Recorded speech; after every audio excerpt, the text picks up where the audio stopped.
Good evening, ladies and gentlemen. Welcome to Steel City Resistance.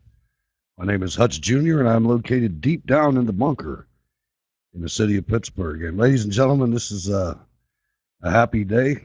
Episode 150, 150 episodes. How about that? Let's open up the Southern Command now and welcome Mr. J to the program from Orlando. Good evening, Mr. J. Good evening, Hutch. The Southern Command is armed and activated and rather balmy tonight. I'll bet. It's chilly up here, no question. We've actually had we've had some reports from the Southern Command reconnaissance units, and we had to bolster security a little bit. So we're going to have to cover the northern portion of the great state of Florida and welcome retired Air Force NCO Mr. Joe Hakos to the program. Good evening from Panama City, Joe. Mr. Bailey, Mr. J, honored to be here. We're holding down the fort up here in the Panhandle, as we call it. There you go. Well, before we get started, Joe, actually, a good friend of the show and Team Ninja member Wayne Dupree had a speaking engagement in Georgia this weekend, and it was part of. I actually got it from Facebook. I'm going to turn it over to you just to get a quick recap because you were there. But the way I got the information for it was on the 2 Million Bikers to DC Facebook page. So why don't you fill in the viewers and listeners a little bit about what went on this weekend? Yeah, that's correct. It was started with that particular organization and Belinda B. And basically, what was it was in support for an anti-bullying rally, as a little 8-year-old girl was bullied to the point where she had the hair ripped right out of her scalp. And so what we did is just we went up there just to support the parents, the family, and the community. And we just wanted to gather awareness that this little girl wasn't alone. It was one of the things she brought out is she just felt like she was alone. She didn't have anybody she could turn to. So it touched our hearts, and I know it touched Wayne's, and Stacy went up there with us, and another Team Ninja member, and so we just wanted to gather it up there and just kind of support her and give her a hug and let her know that, hey, you're not alone. And it was also kind of a fundraiser because, these folks aren't independently wealthy, and it's a young family, and so it was just really kind of heartwarming to be there. Also sad for the reason that we were there, but it was nice to see the bikers there. They came out and truly was helped the family out, and it was a lot of fun, really. That's outstanding. It just to let the viewers know and the listeners, this is a radio and a TV show, so I have to say it that way. But Team Ninja doesn't just talk the talk. We walk the walk from time to time, and especially Mr. Dupree. He makes it. I try to make it to a few with him, but this he's moving all the time. So if there's any way you can support that program, go to newsninja2012.com and you'll see ways to do that over there. Now, I got one more thing before we go on cue here. It was right before the show. I had seen something about this earlier, but right before the show, have you guys heard anything? And I'll start with you, Mr. J, about the situation. And if you don't, that's fine. This is just off the wall. It's something that I need to research. There wasn't enough time for me to really research it. I literally saw this 5 minutes ago. But apparently, if this isn't a hoax, Iceland has totally fired their entire government and are in the process of rewriting their constitution. They had a peaceful revolution in Iceland over a banking fraud scheme that happened in 2008, 2009, that totally exploded their economy, I guess. And the lead story in The Guardian is that there has been no United States media coverage of this. So I'll give you a pass if you haven't heard about it. But if you have or haven't, I think it's something we need to look into. I'm going to use my phone a friend on this one. I haven't heard this story yet, But that sure sounds interesting. It does, and I hadn't heard of it. I mean, I heard of it one other time, and I thought it was like the Onion thing or something like that. I didn't really take it too serious, but I started digging a little bit, and it's coming from more than one source. Joe, have you heard anything about this? I saw a little blurb on it, but I didn't really pay any attention to it. But I did see a picture of some protesters. But like you, I haven't really looked into it as much to to verify that and vet it. Hey, it's an actual no kidding. This is what's going on there. Sounds kind of interesting to know if it is true. Yeah, it's an indictment of the United States press if it's true. I mean, this is something that if it's true, it has been completely hidden from us on purpose. And that's because anything that the rest of the media knows and the rest of the world, the U.S. media knows too. I mean, we're leading the way when it comes to that. I mean, we got the damn NSA. They were probably in the room when they were writing the Constitution. But anyway, we're going to have to look into that. So, ladies and gentlemen, that's your homework assignment because that's big. That's really big to me. I mean, almost the same thing that's going on here. Now, one of the things that's funny about the left, and it's always interesting to watch them flail around, is they don't have any principles. They only have principles with the current problem or current whatever they're dealing with, program or tax hike or whatever, but they don't have any core principles. So they've got themselves all jacked up with the environmentalists and the conservationists, I should say, with these windmills, Mr. J. Yeah, you got to love this. Obama gives a 30-year pass to these windmills that are slaughtering birds, and one report says by the hundreds of thousands. Now, the beauty of this is that it's divided the environmentalist community, and this is something that the GOP, couldn't do if they tried. And President Obama has given us the gift of doing the dirty work for us.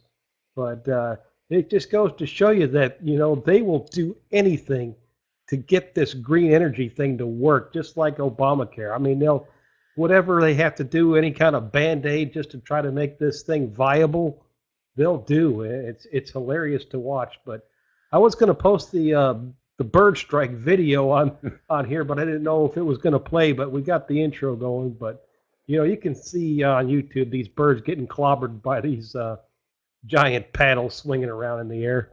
I guess it's bald eagles too. I mean, it's not just pigeons. This is taking out some really nice birds. And we'll just confirm what CNN News said, and we'll say good evening to the NSA. We appreciate you listening in on the show, and feel free to activate your webcam, and we'll let you come on. But, yeah, they're fun to watch. They are. They just flail around, and I don't know if you have any windmills in your area, Joe, but No. this is something. It's not just this issue. It's on everything. It's on feminism. They're feminists until Sarah Palin's the one that's the brunt of the jokes. With Martin Bashir and Bill Maher and all this, nobody stood up for her. No, and it comes to the rationale as to, well, what is the percentage of electricity being produced by these windmills that if any of us watching this and the sound of our voice would have harmed one of these endangered species, we'd probably go to jail for 30 years. But, the government, Obama, decides they can put a waiver on it. And for what? Because that's in their plan for green energy. What are we getting out of it? You're getting nothing out of it. I'm not getting any energy into my house right now, powering all this from a windmill or any other kind of green energy kind of product. It's a nuclear fired or a gas coal fired plant is what I'm getting it from. And there's not a very big percentage of that out there. That's for sure, and it's not reliable and everything else. And I don't know. It's just something that they're like this on a lot of issues. Now, there apparently we've adjusted the ROE, which is the rules of engagement for soldiers, for military people, and what that basically is it's your general orders on when you're allowed to engage the enemy, when you can shoot somebody. And it's not just that. There's escalating steps in rules of engagement. I mean, some of it's quite ridiculous. Some of the 82nd Airborne guys were in Iraq, we're starting to carry 12 gauges with non-lethal rounds in them. But anyway, in Afghanistan, it's gotten much worse, and there has to be some real positive identification prior to U.S. forces being able to engage the enemy. Now, I don't have the rules of engagement. Mr. J, maybe you have them in front of you. They change all the time, but apparently sources in Afghanistan are saying that the casualty rate is increasing directly concurrent with these rules of engagement changing.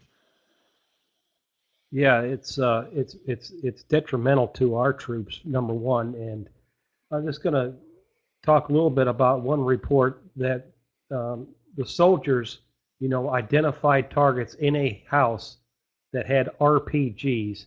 They radio back to the command and tell them, and they get the confirmation of the targets. And the soldiers hear double talk on the other end of the line. Do we engage or not? And normally you would just level the house, and that's what they wanted to do, just level it, because it was full of terrorists, and they were told to stand down and just go away. And that's what's the point? I mean, if you're over there to defeat terrorists, how are you supposed to do it with rules like that? Can you imagine the morale amongst the troops? I mean, that's got to be, and especially when you see the real aftermath of it, when you see Marine Corps lieutenants and Army captains going to prison after this. They're out there. We're asking them to make split decisions. There's no having a meeting before you engage that house. It's either is that RPG 7 going to hit your vehicle or hit your bunker or hit your squad, or are you going to take it out? And do I have to think about all these different rules before I do that? And oh, and by the way, while you're thinking, the sniper pops off around at you. So I don't know, Joe. What do you think about this? I think it's eerily similar to another conflict we were so honored to be in. But and you and I both know, being in the military, that the RREs change all the time. But it's the reason why these RREs are changing this time. It's to placate the Afghanis about death of civilians, and we're angering their local elders when we're doing this, and so they're angry about wherein they're trying to free them from the Taliban rule. So they're angry about it once again. And there's the fact that we're changing the rules is one thing, but to tie the troops' hands, when you're doing it, that's eerily similar to our involvement in Vietnam, when you got the bureaucrats running this like some chess game up in GM or whatever. It's worse. It's worse than that. It's maddening if you're on the ground or military. It's just and why we're doing it. That's the part that really gets to me. Wherever they're trying to help these people, and they're totally ungrateful about it. So it's like we're wasting our treasure again.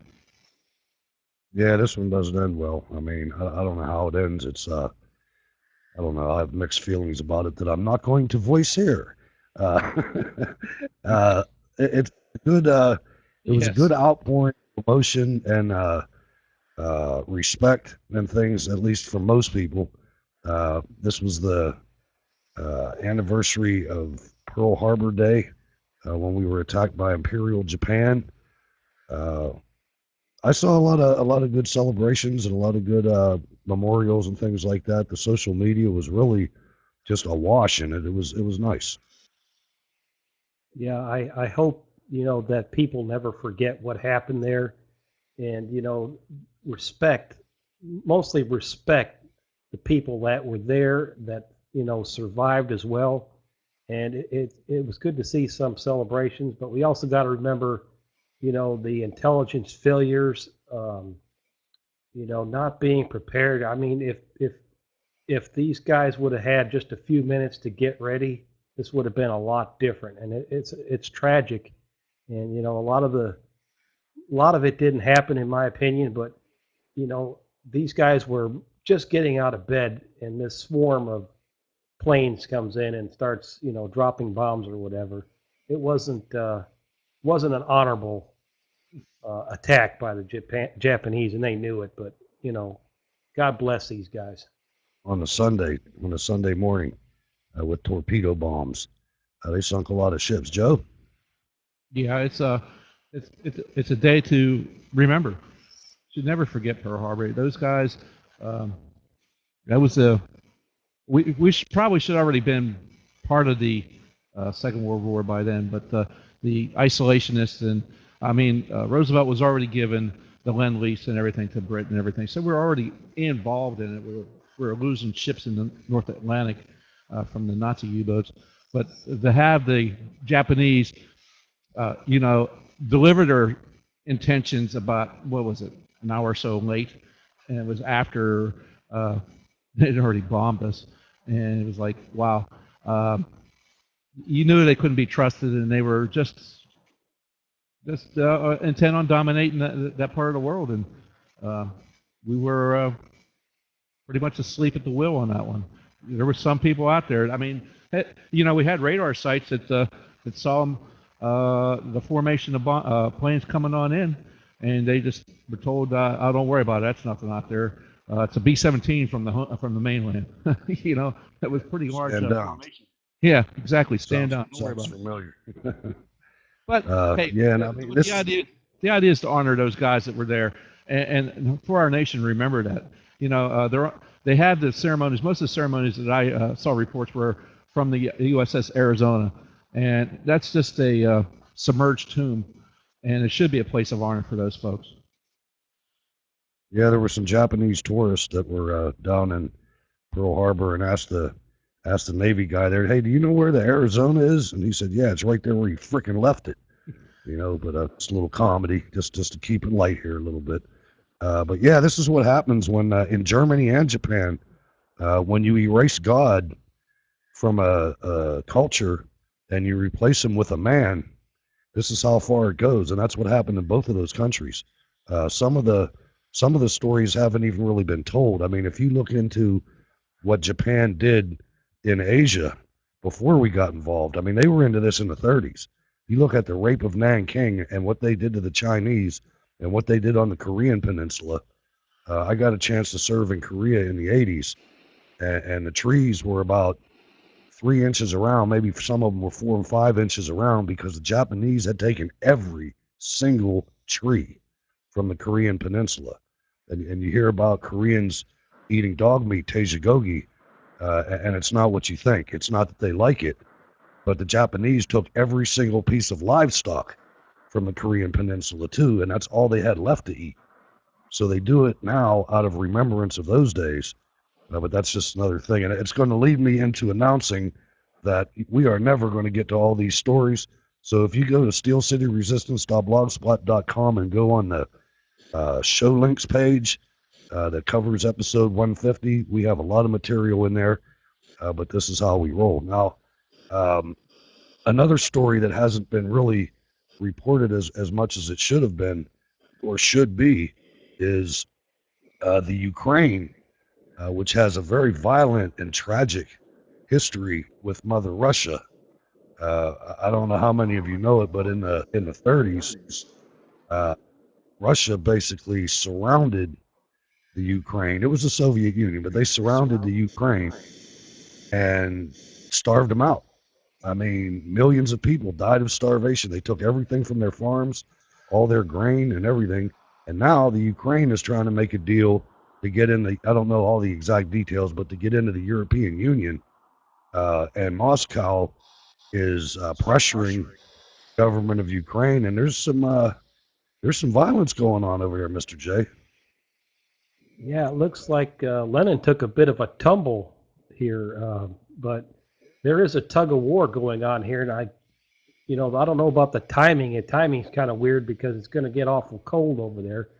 But the people want to be part of the EU. The government, I guess, the leadership is still clinging to Moscow, and I'm sure Putin is going to be using natural gas as leverage because it's going to get mighty cold over there. But you're right. This story, I just seen a little bit of it this week. This has been going on for some time, and there's hundreds of thousands of protesters out there.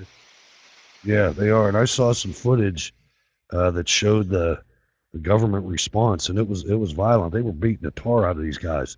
I mean, there were so many protesters, but every now and then they looked like robots. They attack into the crowd and just start beating the hell out of somebody. And God forbid you fell down, because you got beat by 20 guys if you fell down. I was watching it. You can watch it on liveleak.com. But yeah, so that's another thing that didn't get reported, Joe. Yeah, never, basically, and you have our Secretary of State Kerry. I use that with air quotes, please. And NATO going, hey, take it easy on these people. Everybody try to behave over here. Don't let this get out of hand. But like Chris said, there's a history of this thing going on, and I have a feeling that it's not going to end well for the anti-government. There's no confidence in the government right now there, and so the government's not going to give up their power. Sounds kind of familiar.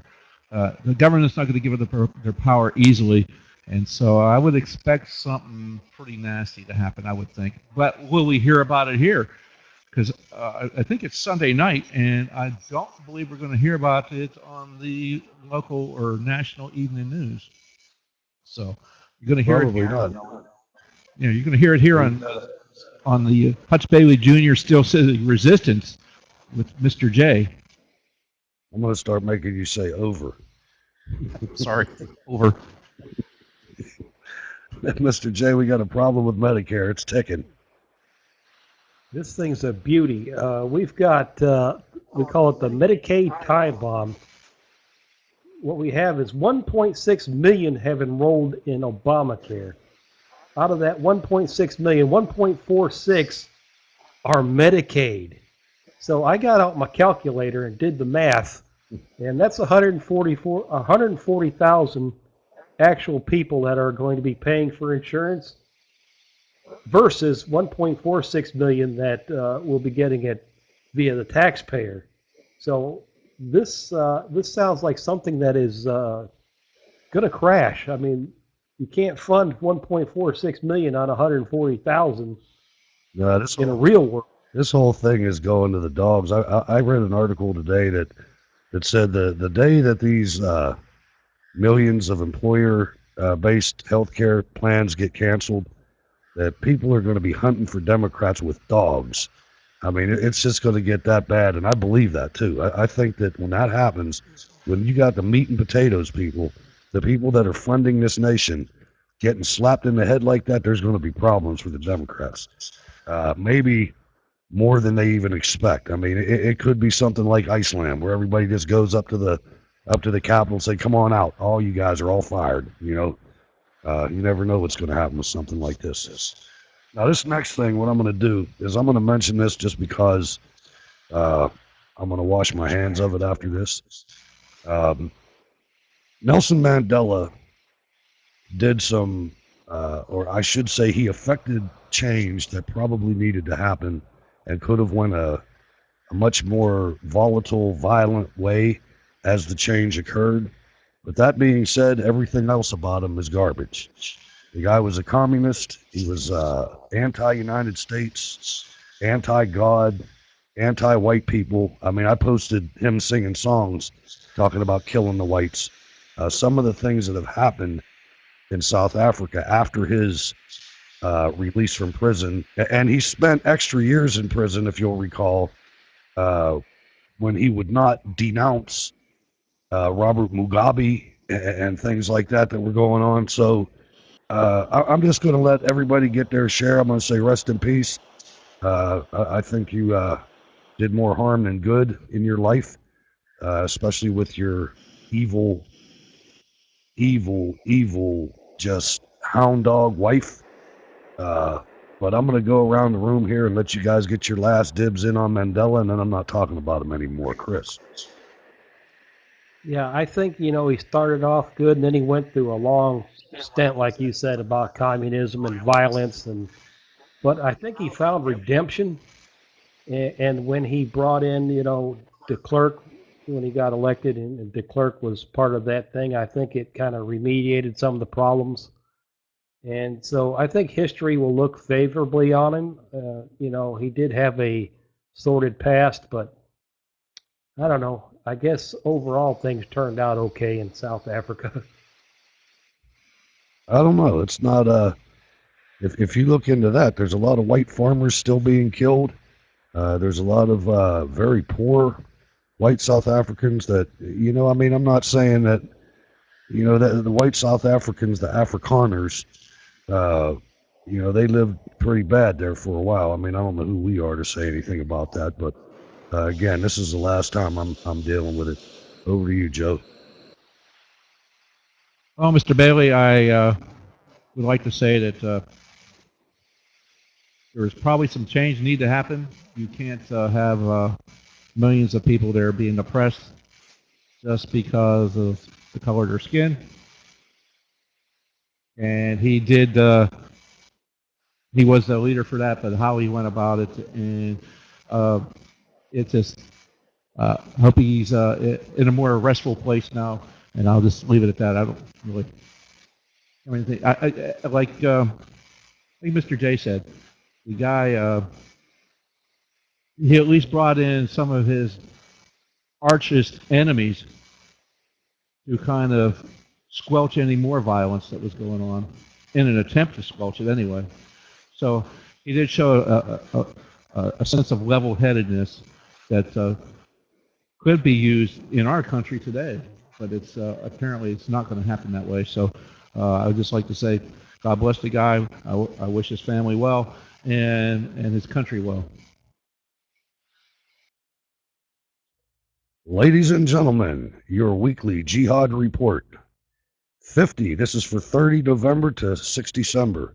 50 Jihad attacks, 10 Allah Akbars, 253 dead bodies, 556 critically injured. Your monthly Jihad report for November in the year of our Lord 2013. 223 Jihad attacks in 21 countries. 5 religions were attacked. 1,330 dead bodies. 2,425 critically injured. The religion of peace, ladies and gentlemen. One body at a time. So we had some breaking news today before the show, and apparently this kind of thing here makes me real nervous because there's already an inherent distrust for things in Washington. And then when you see this kind of thing going on, an intelligence advisor resigns. We got a wicked echo there. He was being paid by a Chinese firm. This is from Thomas Lifson. This is disquieting. Stephen Braun of the Associated Press reports a longtime advisor to the U.S. Director of National Intelligence has resigned after the government learned he has worked since 2010 as a paid consultant for Huawei Technologies Limited, the Chinese technology company the U.S. has condemned as an espionage threat, the Associated Press has learned. That's pretty rough there, Mr. J. It is, and Theodore H. Moran, a respected expert on China's international investment and professor at Georgetown University, has served since 2007 as an advisor to the Intelligence Director's Advisory Panel on Foreign Investment in the United States. Moran also was an advisor to the National Intelligence Council, a group of 18 senior analysis and policy experts who provide U.S. spy agencies with judgments on important international issues. I don't know, Joe. This is something that, the Chinese are very good at what they do, and it looks like they've infiltrated us a little. Yes, they have, and it really does compromise the ability for this guy to advise Clapper's office, as the report was saying.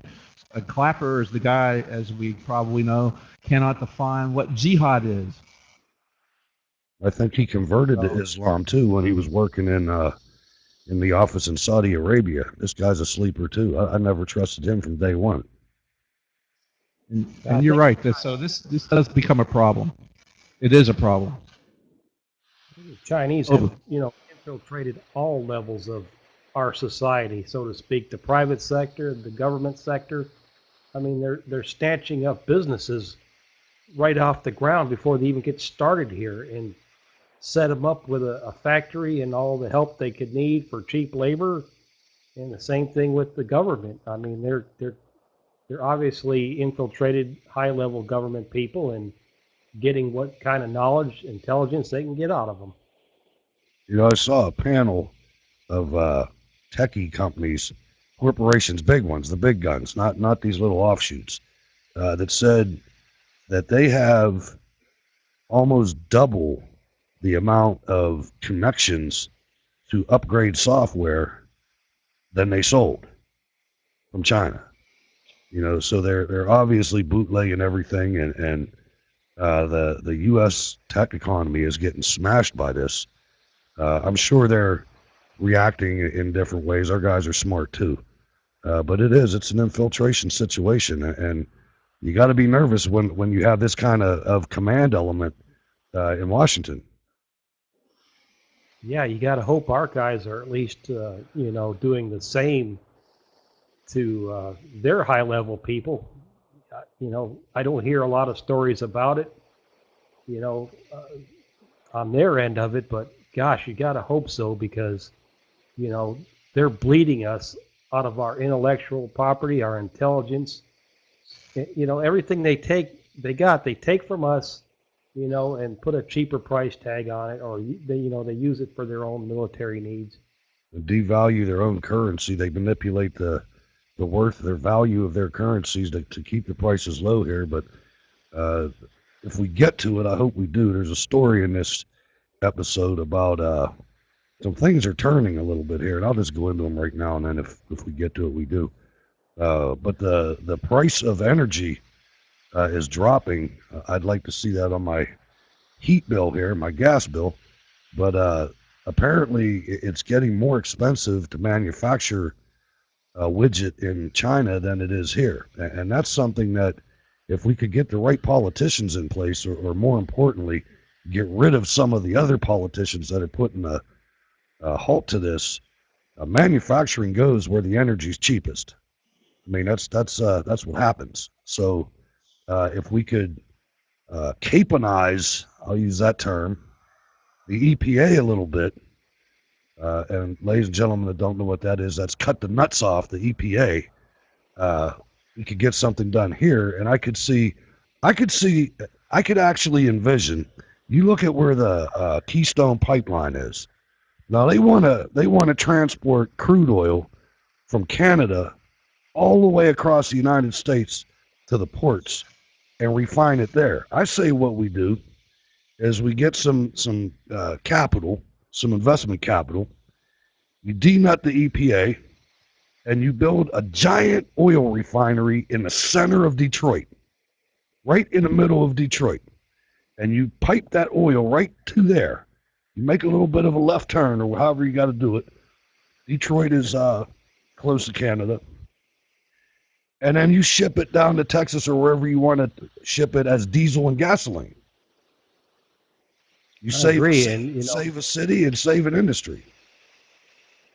and if you think about these massive container ships, some of them, I think they just built a record size container ship.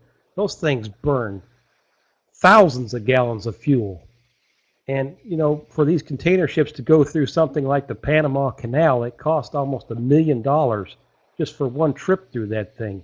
If this president and our government were serious about, energy, think of how much damage we could do to the Chinese, maybe bring back some manufacturing. I mean, you're going to save a ton just on transportation alone, and also, bring jobs back here.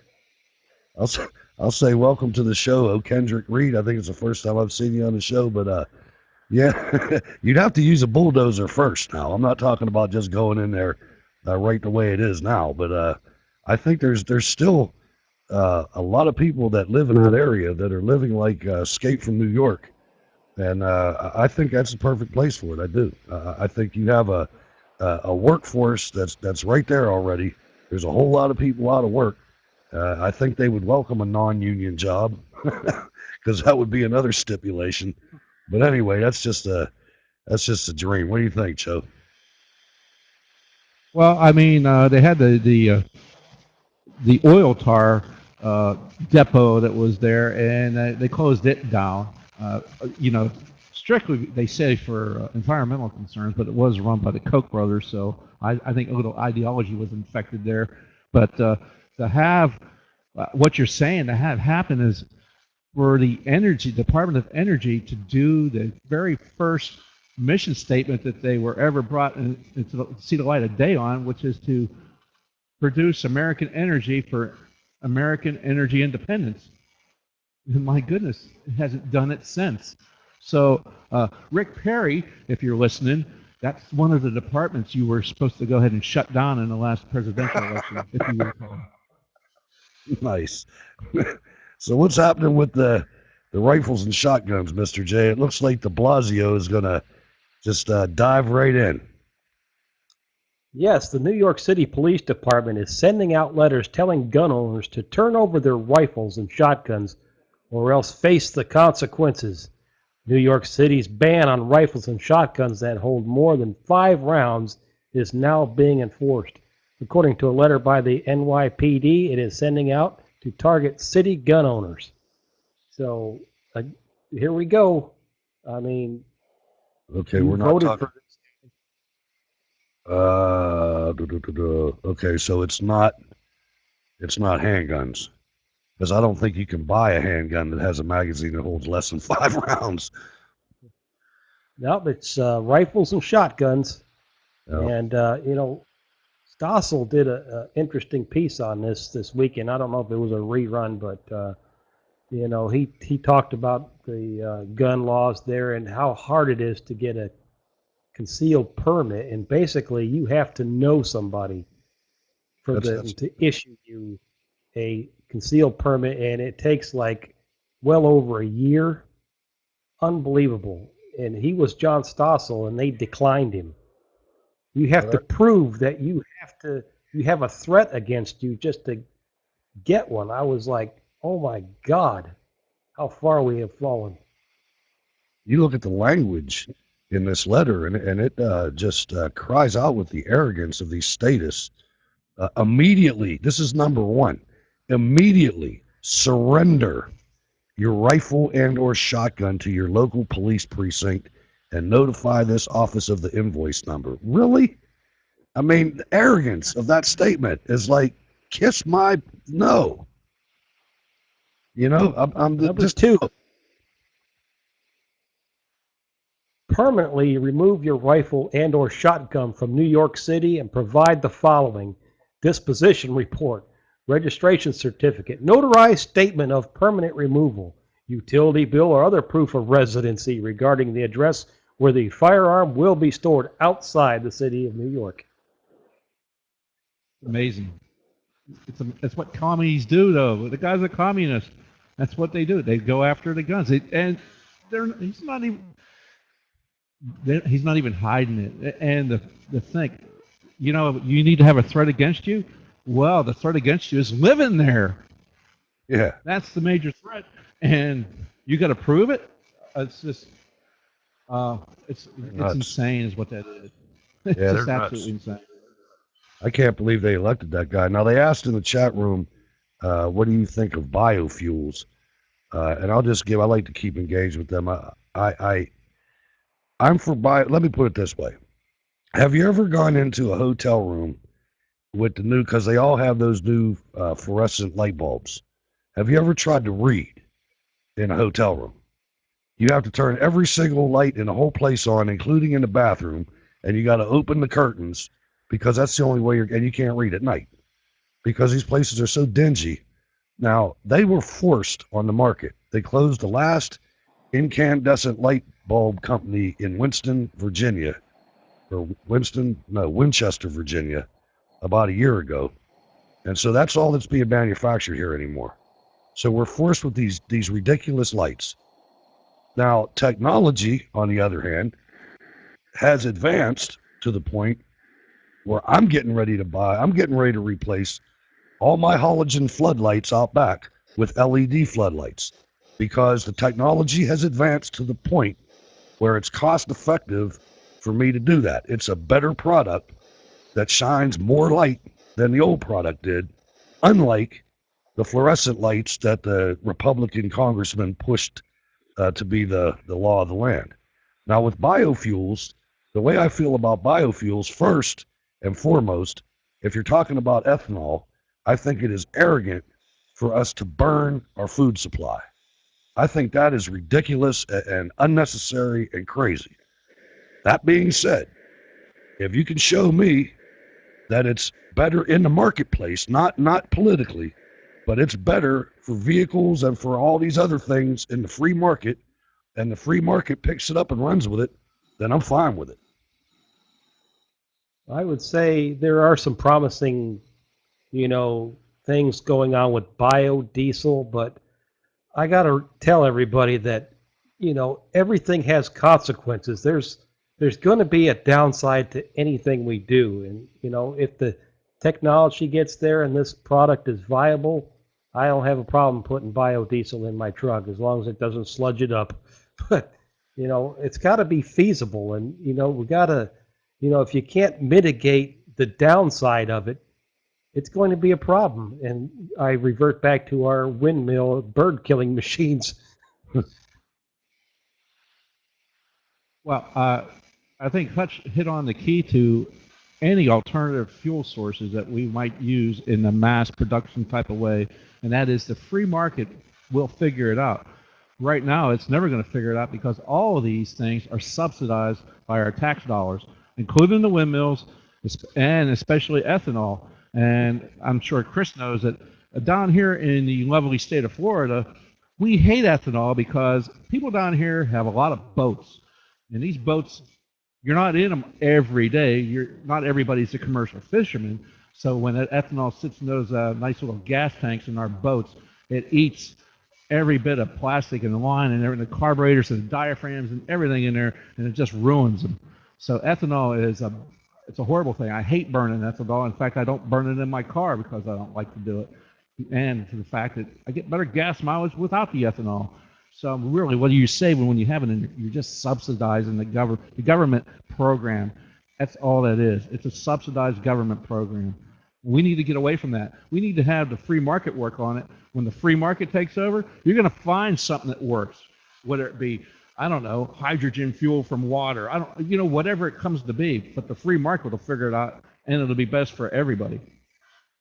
I agree 100%. I think, barring safety, the free market should run all this, including being at the private sector velocity in healthcare. That should have never been tinkered with. All right, we got to move on here. It looks like we're having this. We had this. Okay, this is not what I thought it was. Chris, let's work with this union story. I thought this was about the McDonald's, and it's not. So I got this look in my eyes. This is a beaut. There's a little bit of hypocrisy with the United Food Workers, Food and Commercial Workers, and its allies protested retailers on Black Friday. A petition was filed at the National Labor Relations Board regional office in Baltimore to hold a secret ballot election. In one of life's rich ironies, the employer listed on the November 22nd petition was the United Food and Commercial Workers.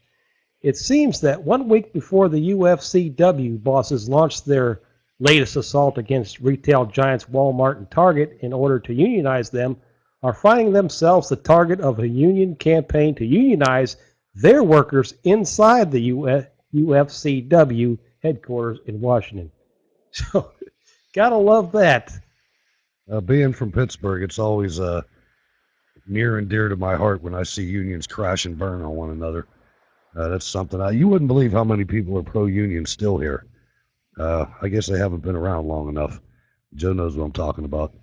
Now, what we're going to do next is one of the things that Ward Miller, who's a founder of this program with me, that he and I pledged at the onset of this program 150 episodes ago, was that we were not going to sit here and be trumpet for one side of an issue if there was another side that was viable. In other words, we said 2 plus 2 must always equal 4. Newt Gingrich was running in the primary, and he put that forward, and it's true. And 2 plus 2 must always equal 4. So what we had is we had a smelt, a lead smelt, and it was called the Doe Run Company, and their smelter was the Herculaneum lead smelter in Herculaneum, Missouri, and it's the last U.S. smelter of its kind, and closing its doors at the end of this month.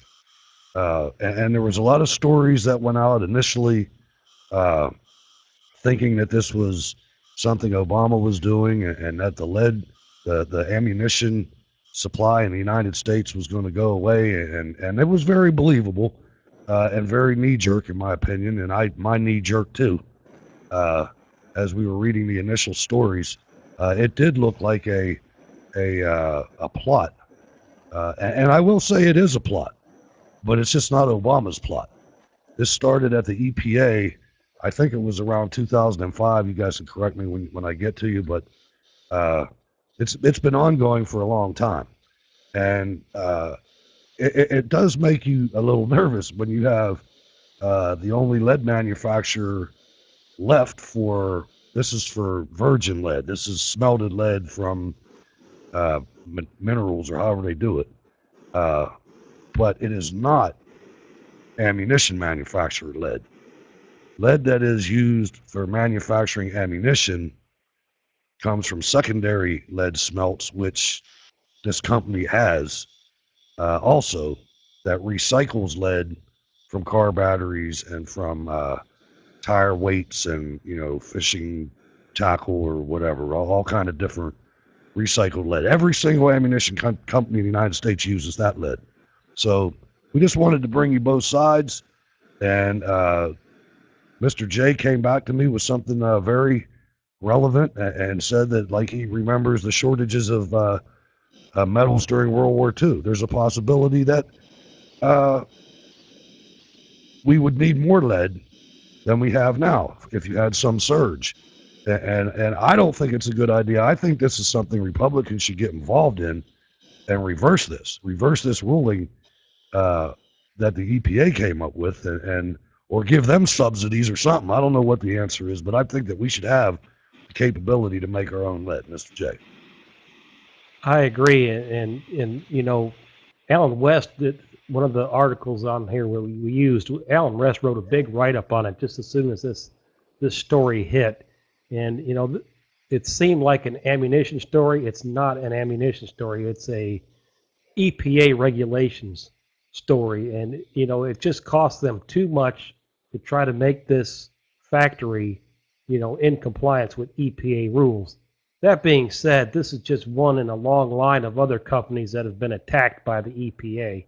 This EPA is out of control, but my first thought was metal shortage should we get into a major conflict, and hopefully if that happened, hopefully the EPA's hands would be tied and they could reactivate one of these things. I don't like the idea of not having one in the country, but bullets don't generally get recycled when they're shot out in the woods. Eventually, the lead, somebody's going to have to smelt it sometime down the road. I don't know how much we've got laying around, but I don't know. Joe? Yeah, lead bullion, the ore that you're going to go ahead and do it to get the virgin lead, let's call it virgin lead, that is that's what they're putting a stop to. And the EPA mandated that you need to be able to take all that stuff when you produce it and get it out of the air, out of the atmosphere, and that's what cost them so much to build that new plant. And they said, well, we were going to do it, but now we're not going to do it. And the current plant is obviously the one that they've been having trouble with since the Bush administration. So it wasn't an Obama administration, but the EPA hasn't lightened up at all either. Although the administration could lighten up on them, as they have done with the windmills. But this is a lead smelter, not the kind of energy and green thing that the administration is going to go ahead and get behind, and the environmentalists won't let them do it. So his base isn't going to. But it can be a problem. Like you said, the secondary lead manufacturers, batteries, etc. That's where they're going to get a lot of the ammunition, the bullets from. And if you go into the back of your gun range, there's probably a lot of lead there. But getting it out of that and getting it to a place where they can go ahead and do the secondary meltdown of it and production of it is going to be costly for anybody to do that. But wait for that one to come down, because they've done it here where I work here at Tyndall Air Force Base. They came in and they made them clean it all up at the gun range, and you watch and see if they don't do that to private gun ranges in the future. They made them do it. It wasn't done because the Air Force was all green and everything. They were absolutely dictated by government to make it and get it done. Yeah, that happens all over the country, military and civilian. Now, this next story, and it's probably going to be our last, is something that people need to be watching out for, because this is real and this is happening and it's going to happen, and we need to pay attention to it, because I just do not trust either the capabilities or the intentions of the news media anymore. Fox News is the only news media that has any money left. So if they're not paying attention to it, you're not going to see it. Energy drives Asian military confrontation by Chris Street. China's Ministry of Defense on November 30th at 10 a.m. local time began enforcing an expanded air defense identification zone, which now covers a huge offshore expanse that includes the disputed oil-rich Diaoyu Senkaku Islands in the East China Sea. Forced to rely on the Middle East for oil for electrical production, Asian energy costs are surging, and supply has become unstable due to continuing Arab Spring turmoil. With American domestic energy costs falling as supplies surge due to the boom in fracking for shale oil and gas, Chinese manufacturers are becoming economically uncompetitive on a cost basis compared to the United States producers. With China, Japan, Taiwan, and South Korea equally desperate to save jobs by exploiting potentially cheap and abundant offshore oil, energy economics will drive military confrontations in Asia. The Chinese claim the discovery and control of the Diaoyu Islands from the 14th century, but Japan took control of the islands from 1895 until it surrendered to the United States at the end of World War II. During the United States civil administration of the Ryukyu Islands in 1945, it was discovered that oil reserves might be found under the sea near the islands. This is a very long and detailed article, ladies and gentlemen, that I would suggest that you go to the website and read. It details all kinds of different scenarios that could possibly play out. And if you look over time, this place has no shortage of conflicts over the years. The only thing is that with the weaponry that we have today, it becomes much more our problem too. So for years, the Blue Water Navy, the United States Navy, always made sure that these areas were stable. And I just have a feeling that between here and some other places in the world, I think that our Navy is going to get challenged. And they haven't done anything for so long. I hope they're up to the task. I really do. It's critical, and this is our future. It sure could happen because, like the article said, we're becoming more competitive, and that's generally because of our reserves right here that, thanks to the previous administration, were opened up. And, Japan has a history of having a problem getting oil, and China's got plenty of coal, but not so much on the oil department. And, an industrial society, a modern society, has to have, oil, and it has to be relatively inexpensive. So I'm afraid that, one of our guys or something like that is going to get in the crossfire. I'm reminded of that pilot that ran into our pilot from China, and that kind of got a little weird for a little while. Something like this, and plus Japan's history, when they needed some natural resources and they weren't getting it, it could get kind of weird over there for sure. Don't forget China. I mean, China with their single child program for the last 25 years, they've been dropping little baby girls in the well because every family wanted to have a male child.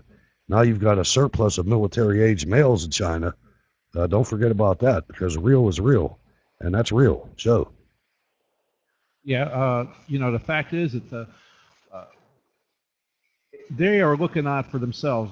They're going to look out for energy independence, unlike the United States, where the EPA is like going, well, we're not going to bother with that. We're more worried about pollution standards or whatever it is that they're worried about. Energy independence isn't what they're worried about. So the Chinese are going, hey, if we can do this, and with our foreign policy being what it is, they're going to take advantage of the opportunity. They think that we're leading from behind all the time, and so they're going to go ahead and just try to muscle in on that. And what did we do? We send over a couple B-52s that aren't even armed, and as a show of military force. Come on, really? Like you were saying, let's hope that our forces are up to the challenge, because I don't see the Chinese backing off on this. They're gonna push it, like they always do. They're gonna push it. That's what happens when you have a Democrat in power. I mean, especially a weak one. I don't think Clinton was weak. Carter was weak, and look what happened there. Obama is most assured. I don't think Obama's weak. I think he's the enemy. I mean, I don't think he, I don't know. We're not even going to go there. Joe, well, first of all, before I do that, go to the show notes links page on steelcityresistance.blogspot.com, and there's an article on there that we're going to miss. It shows a prediction of cars that are going to go away this year. There's a list of them, and then there's a really good story about 72 killed resisting gun confiscation in Boston.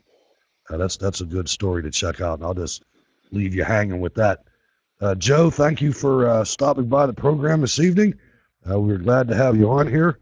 Why don't you go ahead and give your information, and then we'll pass it over to the original Southern Command, and we'll get on out of here. Well, thank you, Mr. Bailey. I do appreciate you allowing me to come on tonight, and thank you, Mr. Jay, once again. And thanks to everybody that's been watching and is in the chat room. It's always great to have folks in there asking questions, etc. It's really good to have folks in there like that. You can get me at dryerreport.com, or on Facebook. You can see me at my name, Joe Hakos from Finder. Or you can also find me at ninja2012.com. And thanks again, guys. Appreciate it. Thank you, Joe, for coming on the show with us, and thank you to all the viewers out there. Check out the car maker's story. It's very good and very well written.